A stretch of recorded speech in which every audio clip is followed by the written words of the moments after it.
Namshukuru sana Dr. Hussein Ali Mwinyi, Rais wa Zanzibar na Mwenyekiti wa Baraza la Mapinduzi kwa kushiriki katika matembezi na kutuzindulia tamasha hili na maonyesho ya biashara, na vile vile amefanya uzinduzi kwenye mradi mkubwa wa mwekezaji pale makazi ya Amani eneo la Kibuteni.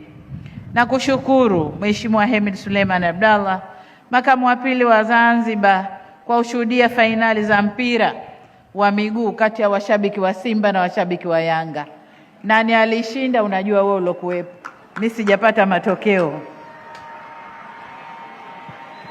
Mheshimiwa, namshukuru pia Mheshimiwa Doto Mashaka Biteko, mbunge aliyekuwa naibu waziri mkuu mstaafu, kwa kushuhudia fainali za resi za ngalawa.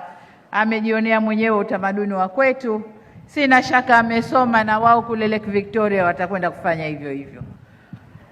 Vile vile nakushukuru Balozi Dr. Asha Rose Migiro, Katibu Mkuu wa Chama cha Mapinduzi, kwa kutuzindulia tawi la Chama cha Mapinduzi Kibuteni, na kwa dhati kabisa na washukuru mawaziri wote wa serikali ya Jamhuri ya Muungano wa Tanzania na serikali ya Mapinduzi Zanzibar walioshiriki katika kuweka mawe ya msingi na kuzindua miradi mbalimbali ya maendeleo.